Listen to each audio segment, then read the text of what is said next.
Olá pessoal, tudo bem com vocês? Começando aqui hoje uma entrevista para falar de uma questão essencial, muito importante, que é a questão do direito à terra pelos povos indígenas e algo que está bastante discutido agora, né? Eu estou aqui com o juiz de direito e doutor pelo programa em Humanidades e Direitos da USP e membro e ex-presidente do Conselho Executivo da Associação Juízes pela Democracia, Juízes para a Democracia, né? Corrigindo aqui.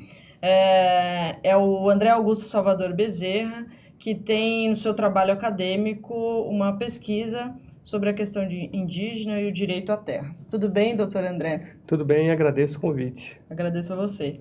Eu vou pedir para você começar falando sobre o tema, desde a colonização aqui do Brasil, quando as terras foram tomadas pelos colonizadores, né, as terras que pertenciam já aos povos indígenas, e como é que a legislação foi tratando isso desde então? Como é que esse histórico, como é que se deu esse passo a passo até onde a gente chegou hoje? Eu sei que não dá para você explanar toda a sua tese aqui, né, mas simplificando e resumindo um pouco isso.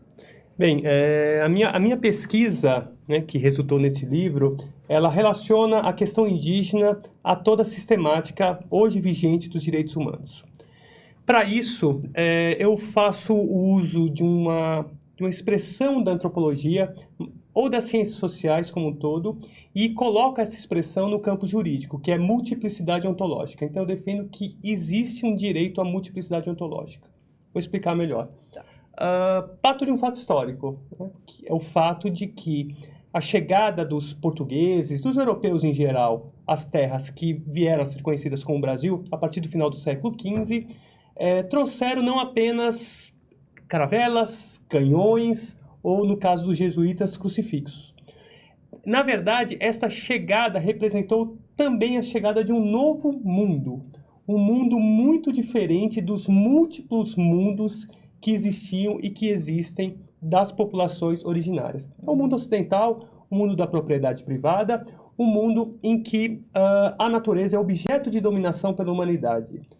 Isso gerou, essa chegada desse mundo gerou um conflito entre mundos, né, que daí a ontologia, né, um conflito ontológico que, no final das contas, se transformou numa grande guerra. A guerra do mundo ocidental contra a guerra das diversas etnias daqui. Isso gerou dois fatos. Primeiro, a morte de milhões de indígenas e, de outro lado, onde eu quero chegar, a resistência dessas populações. Resistências que, na medida que essas populações conseguiram manter os seus próprios mundos, sua própria ideia de civilização, né, conseguiram ao ponto de ter reconhecido do Estado, pela sistemática dos direitos humanos, o direito de ter a sua própria existência. Né? E é isso que eu chamo de direito à multiplicidade ontológica.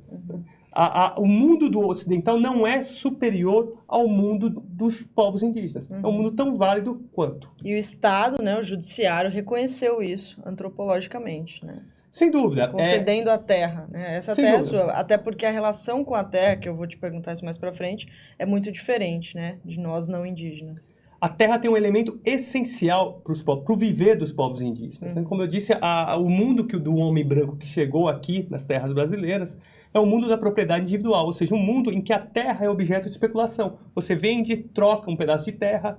Essa é a característica dessa existência ocidental. Né?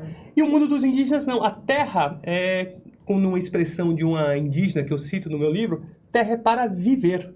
Né? Ou seja, no caso dos Tupinambá, que eu analiso especificamente na minha obra, a terra é o lugar do tronco familiar, né? O lugar onde estão enterrados seus mortos, o lugar onde os indígenas convivem com entes que está presente nas suas cosmologias, né? Entes que estão entre a humanidade e a natureza, que são chamados encantados. Né? Encantados que vivem, por exemplo, na floresta da Serra do Padeiro, perto da região cacaueira baiana, perto de Ilhéus, né? E que convivem com os indígenas, aconselham os indígenas e que também, segundo a visão desses indígenas que tem do mundo, exigem que esta terra seja retirada do homem branco porque esta terra está doente. Agora, como é que o Estado trata essa relação da terra de forma tão diferente para nós não indígenas, que vê como propriedade e como um uso do capitalismo mesmo, né? A gente fala muito na palavra produtiva, né? Se a terra é produtiva, não é? A gente ouve muito isso hoje de algumas autoridades. Essa terra não é produtiva, então é muita terra para os indígenas, né? A gente fala isso mais para frente sobre essas ações que vêm vindo como ameaças desse governo, mas eu queria que você falasse como é que o Estado trata a relação da terra com os indígenas e a relação da terra com os não indígenas. Eu vou focar primeiramente no campo normativo, né? O que dizem as leis, né? Quando falo Estado, o direito brasileiro é um direito prevalentemente estatal, né? Então, a forma que o Estado deveria atuar é o que está na lei. Né? Então, a lei deixa muito clara essa diferença, né? Para os indígenas, a terra não é propriedade. Né? A terra, a questão da produtividade tem uma outra concepção pelos povos indígenas. Né? Há povos indígenas, há populações, por exemplo, que são nômades, então elas estão num pedaço de terra hoje, amanhã eles estarão em outro pedaço de terra. E o Estado, no campo normativo, ele tem a obrigação de reconhecer essa situação distinta. E no final das contas, essa é a base da sistemática dos direitos humanos, daí a minha relação, que é a noção da tolerância. Né? Você tem que tolerar diversas formas de existir. Claro, no plano fático, né, saindo das normas, isso vai gerar conflitos. Conflitos porque, principalmente, o agronegócio enxerga este modo de viver a terra como um verdadeiro obstáculo aos seus lucros. Né? Ou seja, aquela terra não é negociável. Né? É uma população, geralmente, quando existe uma população mais pobre de uma determinada região, não indígena, o agronegócio quer comprar aquele pedaço de terra, né? Ainda que por um preço abaixo do mercado, muitas vezes. Com a população indígena, ele não tem essa possibilidade de comprar o pedaço da terra. Então, ele enxerga o território indígena como um obstáculo. Para justificar, tentar defender a não demarcação de algumas terras indígenas, alguns setores vão na linha de que aqueles povos que estão demandando essa terra não atendem o biótipo do povo indígena, né? O que seria esse biótipo? E queria que você falasse um pouco sobre o estereótipo do indígena, né? Você também falou aqui no início da entrevista sobre o seu livro, que eu acabei não citando aqui na apresentação, mas eu queria chamar aqui para a gente mostrar a capa do seu livro, que é Povos Indígenas e Direitos Humanos, ali, Direito à Multiplicidade Ontológica na Resistência Tupinambá, que é o caso que você estuda, né?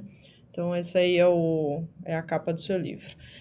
Então, fala um pouco sobre esse biótipo, né? E também se o judiciário, ele trata isso nas suas decisões também, né? Porque imagino que não deveria, mas tratar especificamente sobre como o índio é descrito, né? E entendido. Como é que isso é visto nas decisões jurídicas?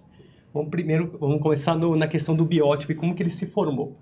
Quando deu-se início e se prosseguiu nessa chamada guerra ontológica, guerra entre mundos, a sociedade ocidental se colocou como uma sociedade superior. A sociedade organizada pelo Estado moderno, né, já que as populações indígenas não conheciam o Estado, né, e, portanto, tida como evoluída. Né? Evoluímos tanto que fizemos o pacto social que deu origem ao Estado.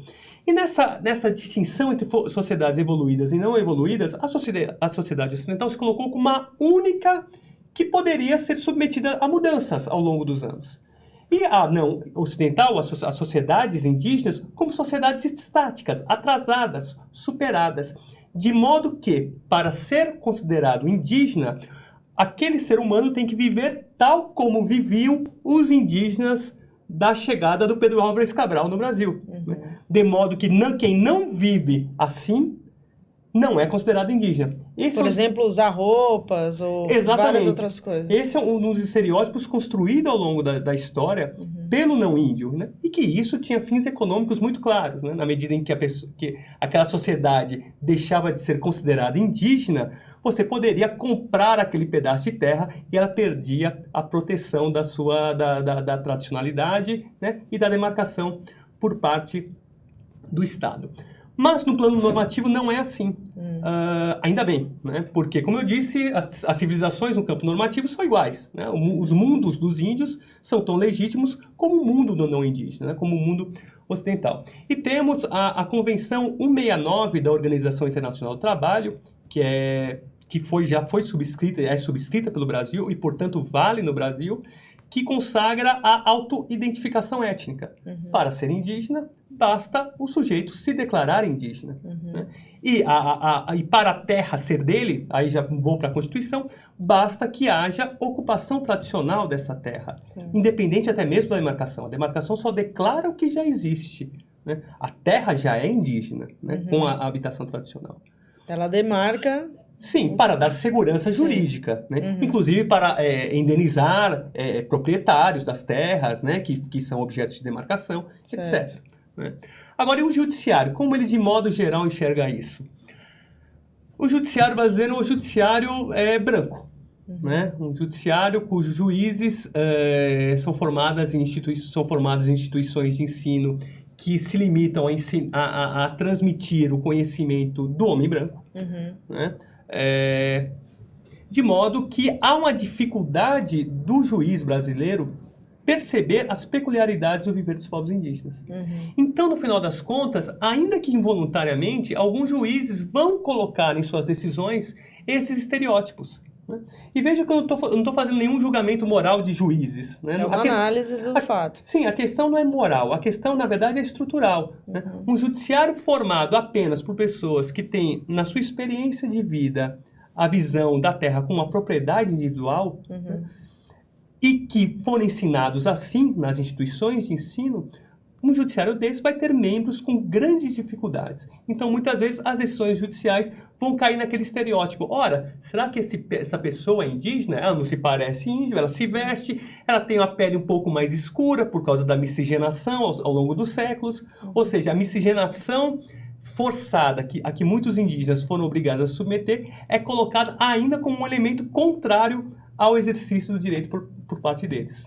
É muito interessante esse ponto que você coloca, porque isso não envolve só a questão indígena, né? Envolve vários outros temas que acaba tornando o judiciário distante desses temas por ter esse perfil que você acabou de descrever. E aí me leva a uma pergunta mais pessoal. Qual o seu envolvimento com esse tema da questão indígena? Porque a gente estava conversando aqui antes da entrevista, você disse que é mais um trabalho acadêmico e não do seu dia a dia como juiz, né? Sim. A questão indígena eu comecei a estudar na academia, e uni também com a minha militância dentro da Associação Juízes para a Democracia, né, que é uma associação de juízes que defende a efetivação dos direitos humanos. E das populações, né, daquela trágica hierarquia da subcidadania brasileira, é muito difícil encontrar quem esteja abaixo, lamentavelmente, da população indígena, né, quem esteja mais abandonado do que a população indígena. Então, a população indígena sempre foi uma preocupação nossa, né, já tem sido. E foi a partir de lá que eu conheci de perto, né, para além do campo acadêmico, a realidade de muitos indígenas, especialmente o que foi estudado no meu livro, que são os Tupinambá, lá da região cacaueira baiana. Da Bahia, né? Agora, sobre a Constituição, o que há na Constituição hoje, né, a Constituição de 88, ela supre os direitos dos indígenas? É suficiente o que a gente tem na Constituição? E aí depois a gente passa para a prática, né? Sim. A Constituição ela representa um grande progresso, né?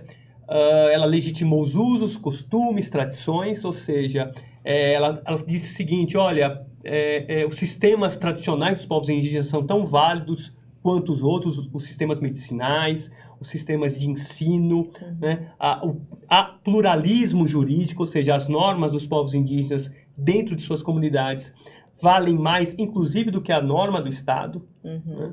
Ou seja, são autônomos, né? São autônomos, né? Ela deixou claro que a demarcação apenas declara o que já existe, ou seja, os povos indígenas podem exercer os seus direitos mesmo quando a terra não está demarcada.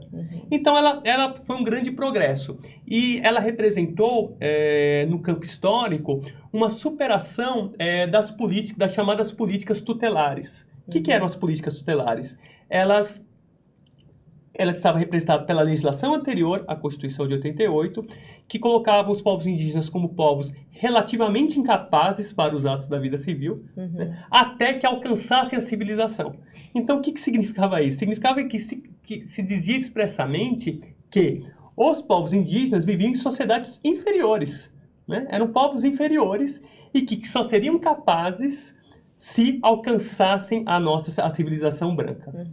Isso me lembra o discurso do nosso presidente atual, que tem sempre repetido que os indígenas precisam ser incluídos na civilização, né? O que é esse conceito de civilização que é usado por não indígenas, né? E que risco isso teria para os povos indígenas que, enfim, têm o seu próprio ambiente completamente descolado do nosso, mas, ao mesmo tempo, muitos indígenas estão estudando, trabalham e lideranças indígenas são formadas por conta desses estudos, senão não haveria essa comunicação, né? Desde os primeiros contatos, muitos indígenas foram estudar e se tornaram grandes lideranças. A gente já tem candidatos, deputados indígenas e não haveria essa defesa dos seus direitos se não fosse essa comunicação tão intensa, né?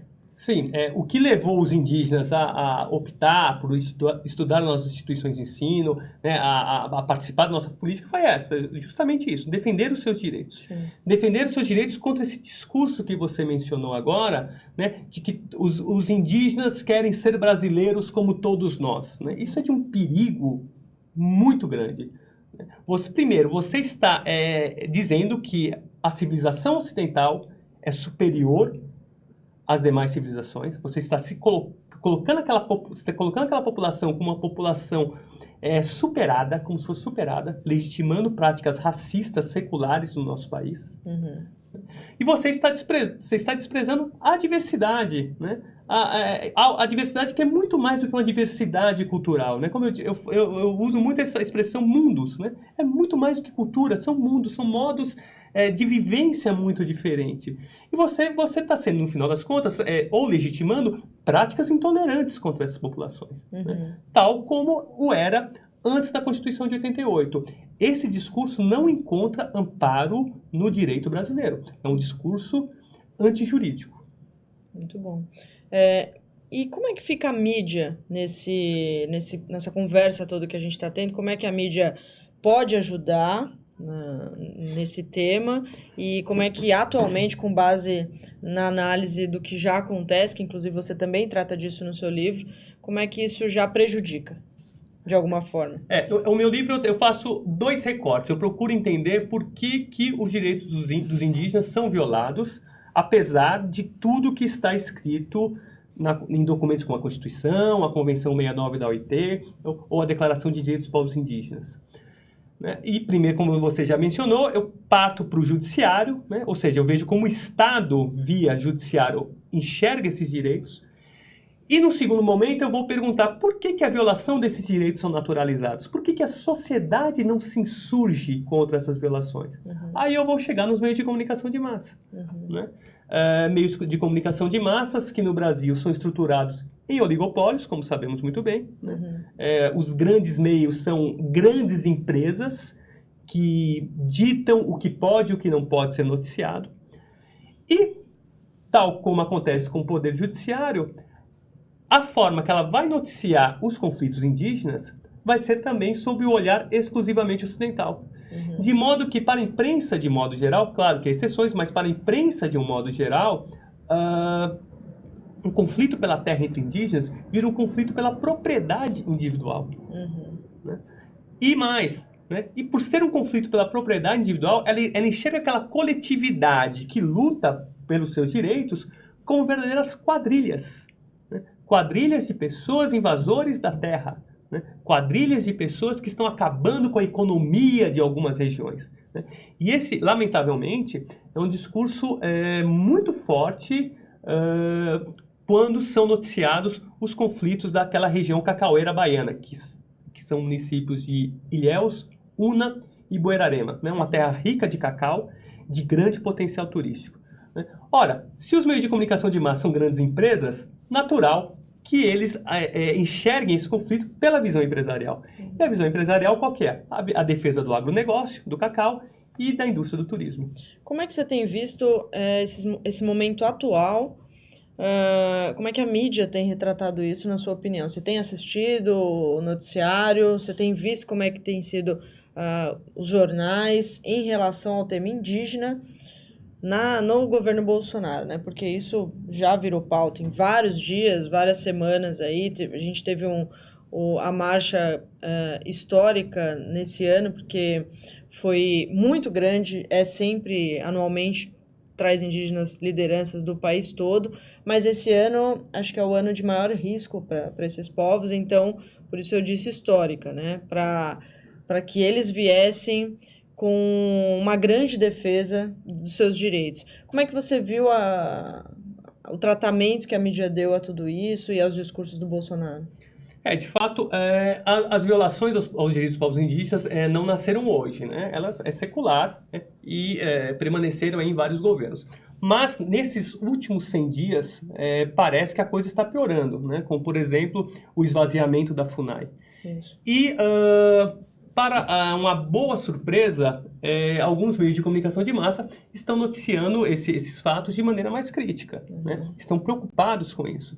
Até porque há uma preocupação com a repercussão internacional de um fato como esse, né? E que, pela lógica empresarial, pode até mesmo obstar alguns negócios para o país, né? Ou seja, a imagem do Brasil vai ficar muito ruim lá fora, né? Porque existe uma preocupação internacional com os povos indígenas, até porque já se percebeu que defender a existência dos povos indígenas, defender essa forma que eles enxergam a terra, é defender o planeta como um todo, né? Porque são as áreas menos devastadas, né? São as áreas em que a natureza é efetivamente preservada. Então, há uma preocupação mundial e que me parece que a imprensa tem ficado atento a isso, né? E melhorado, pelo menos, nessas políticas mais gerais. Parecido com o tema ambiental, né? Que é essa preocupação de como vai estar a imagem do Brasil lá fora. Você fala no seu livro que a mídia, tanto a mídia como o judiciário, eles não são democratizados. O que significa isso? Como eu mencionei aqui, o judiciário não conhece a democracia racial, né? Segundo o censo do Conselho Nacional de Justiça, cerca de 80% dos juízes brasileiros se declaram brancos, né? E mais que isso, né? 80? Cerca de 80%. Pensei que era mais até. Né? Aos pardos também, né? Os pretos e os indígenas, salvo engano, eles representam 0,1%. Né? Pode parecer que não é grande coisa num lugar como São Paulo, mas se você for ver regiões do Brasil em que há uma população indígena muito grande... Continuam sendo juízes brancos. Continuam sendo juízes brancos, então eis a gravidade, né? Lógico, e há outros déficits democráticos do judiciário, né? Ainda hoje, a vida funcional dos juízes é regida por uma lei da ditadura do ditador Ernesto Geisel, né? Uma lei outorgada em 1979, que, por exemplo, não prevê nenhum tipo de controle social sobre a gestão do judiciário, né? Não controle sobre a independência dos juízes, mas a gestão do judiciário, o dia a dia do judiciário, ele é completamente avesso ao controle externo, o que seria muito bom, né, do ponto de vista democrático. E o mesmo raciocínio acho que vale para os meios de comunicação de massa. Essa estruturação dos oligopólios também impede que a sociedade possa exercer um controle maior, né? Não temos uma agência independente que possa regular os meios de comunicação social, né? Não impondo censura, evidentemente, né? Mas regular o tamanho da propriedade desses meios de comunicação de massa, né? Não é possível que no Brasil, poucas emissoras de televisão também tenham os jornais das cidades, né? Também tenham as grandes emissoras de rádio da cidade, né? De modo que só elas noticiam. E a nossa Constituição, por exemplo, no sistema de rádio e televisão, ela fala que essas emissoras têm que ser também estatais e públicas, né? Sendo que no Brasil há uma prevalência enorme das mídias empresariais.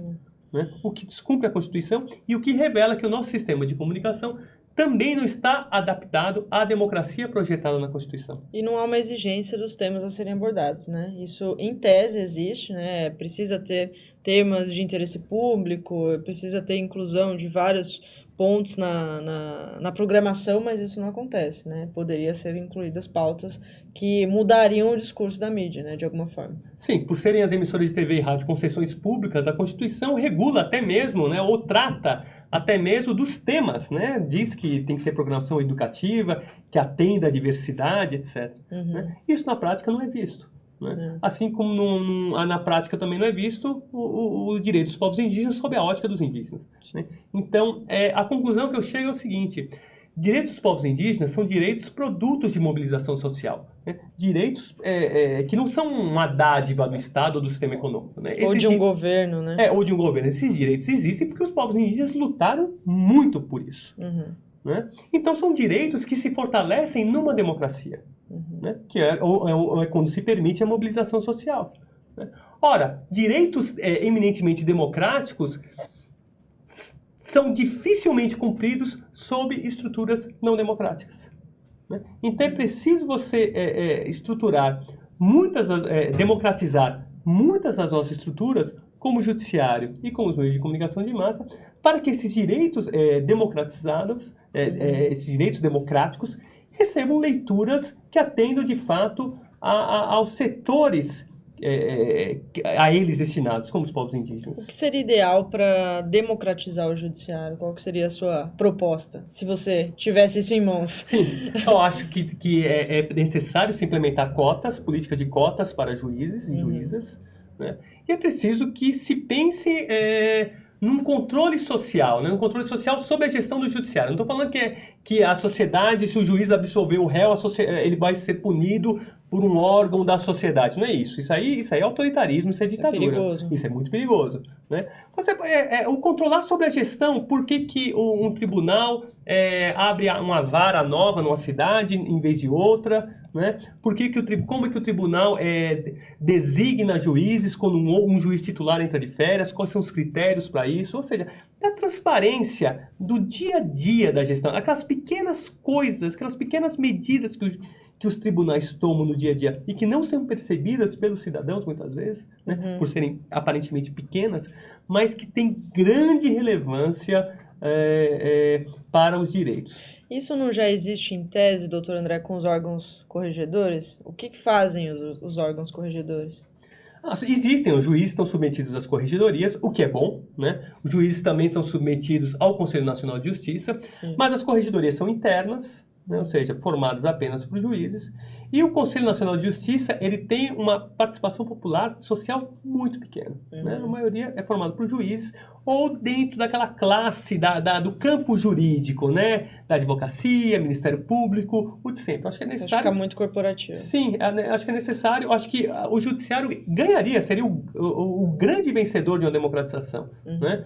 Se fala muito da imagem do judiciário hoje em dia, é uma preocupação muito importante, sem dúvida nenhuma, mas quanto mais, entendo que quanto mais democratizado um poder do país, melhor a imagem dele. Né? Quanto mais ele se abrir à sociedade, melhor a sociedade irá conhecê-lo e prestigiá-lo. O senhor falou sobre a FUNAI, né? O que na prática muda quando se altera a FUNAI? Isso não aconteceu, aconteceu agora no governo Bolsonaro, né? Essas mudanças que envolvem muito a questão indígena, a FUNAI sair do Ministério da Justiça, que é onde ficava historicamente, para ir para o Ministério da Damares Alves, que é dos direitos humanos, da mulher e da família. O que isso muda na prática? Olha, isso tem que ser colocado no contexto do discurso, né?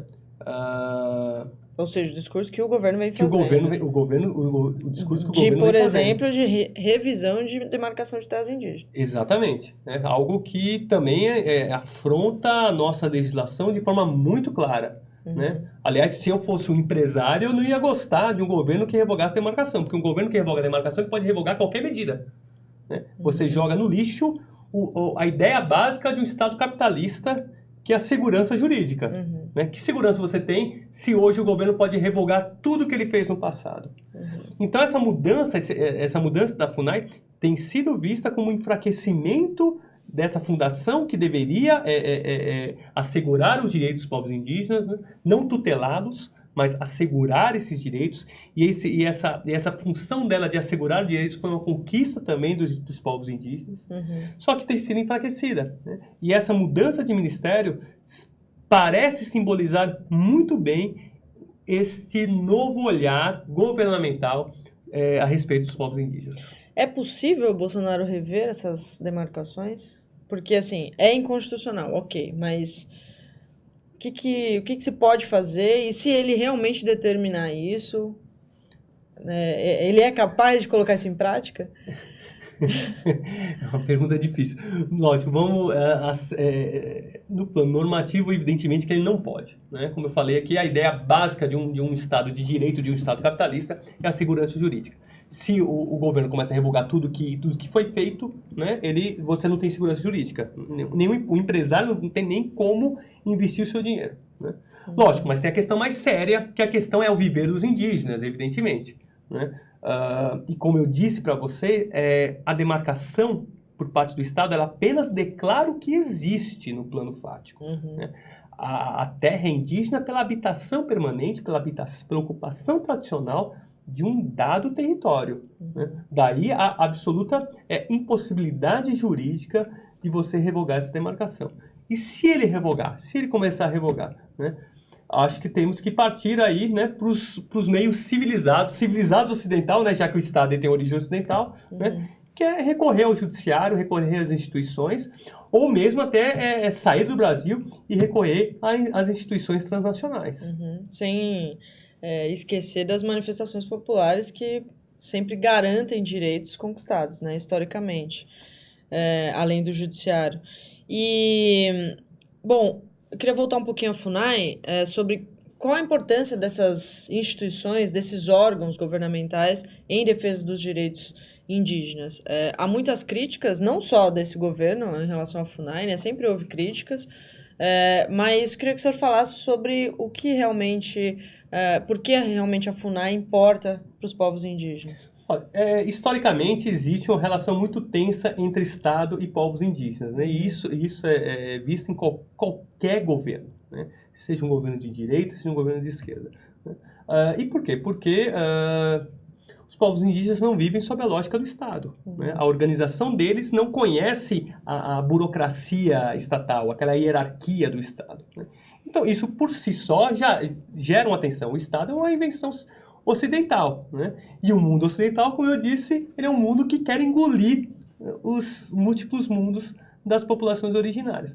Mas os povos indígenas lutaram e conseguiram a instituição de algumas estruturas do Estado, como a FUNAI, que nasceu para fazer políticas tutelares, ou seja, para tratar os indígenas como seres incapazes, como seres inferiores. Mas os povos indígenas, ao longo dos anos, ao longo das décadas, conseguiram, por assim dizer, reconceitualizar a FUNAI, né, e adaptá-la à Constituição de 88. E ela, com todas as suas imperfeições, né, com todas as suas falhas, era um mecanismo, era um instrumento para assegurar os direitos dos povos indígenas, né? Ela, por exemplo, que dava início ao processo de demarcação de terras, né? E claro, quando ela dava início a um processo de demarcação de terras, ela não estava lá para atender apenas os interesses dos indígenas, ela ia lá sob a neutralidade do Estado, né? Então, ela, quando vai demarcar uma terra, ela ouve as pessoas, ouve os não-índios, né? Dá para os não-índios o direito de defesa, né? Olha, esse pedaço de terra aqui não era ocupado tradicionalmente pelos índios, né? Mentira deles. Então, o não-índio ele tem o direito de impugnar, né? Então, quando a FUNAI conclui uma demarcação, né, ela conclui algo muito complexo, que exige tempo, né? Comprovação de etnias, comprovação né? de etnias, né? De fato, essas etnias, né, ocupam aquela terra, não ocupam aquela terra. Contatos com esses povos. Exatamente, né? Então, a coisa é muito séria, né? Então, veja bem, o trabalho da FUNAI, embora não perfeito, era um trabalho muito sério. É meio que assim, o nosso contato com os indígenas é por meio da FUNAI. Exatamente. E ela fazia esta ponte entre essas duas civilizações, por assim dizer, né? Na medida em que você enfraquece a FUNAI, você vai destruir esta ponte de diálogo. A nossa relação. Exatamente. Então você vai destruir o diálogo que deveria existir entre as civilizações para que intensificar, já que ela nunca foi extinta, intensificar aquela guerra do mundo ocidental contra os múltiplos mundos. Queria fazer uma pergunta para encerrar. O senhor citou aqui a autonomia, né, dos povos indígenas e o Bolsonaro também faz um discurso que é bastante polêmico, que é o perigo da autonomia. Ele fala, né, a gente pode passar a ser, sei lá, dominado pelos indígenas de alguma forma, os indígenas vão dominar o Brasil e vão fazer as divisões estaduais deles. Não sei o que o Bolsonaro teme. Queria que você falasse um pouco sobre isso, né, sobre a veracidade desse discurso ou não. É um discurso que não encontra a sua veracidade nem no plano fático, nem no plano jurídico. O que precisamos saber é que quando uma terra é demarcada pela FUNAI, esta terra tem a propriedade da União. Então, a propriedade, né, já que o Brasil se organiza sob a lógica ocidental, né, somos um Estado moderno, somos um Estado ocidental, né, então, a propriedade, ela é da União. Então, a população indígena não pode chegar para um governo de outro país e falar assim, eu vou vender esse meu pedaço de terra para você. Não, a propriedade é da União. Então, é um discurso que não encontra guarida em nada, não tem nenhum fundamento. Né? Na verdade, é um discurso que tem origem, inclusive na política dos militares, na época da ditadura, né? para servir de pretexto de retirar os direitos dos povos indígenas, né? De retirar a terra dos povos indígenas, de eliminar esses viveres dos povos indígenas, e que na ditadura resultou numa tragédia. Mais de 8 mil indígenas foram assassinados pelas políticas desenvolvimentistas da ditadura. Exatamente. E o senhor citou agora os militares. Esse governo também tem colocado militares na direção de vários órgãos, inclusive da FUNAI, né? O senhor citou agora essa relação histórica dos militares com os indígenas. Por que isso fatalmente não pode dar certo? Esse comando de órgãos na relação com os povos indígenas comandados por militares. Eu não sou especialista em doutrina militar, mas eu percebo pelo discurso de alguns militares, né, uma preocupação em uniformizar, né? Porque o militar ele tem a preocupação da segurança nacional, né? Então ele quer uniformizar, né? E o que é uniformizar em relação aos povos indígenas? É destruir a sua diversidade. Então os povos indígenas são colocados como obstáculo não apenas para o agronegócio, mas também finge-se que eles representam um obstáculo à segurança nacional. E como eu disse, não tem fundamento nenhum, porque a terra é da União. Mas essa é a lógica que se coloca, né?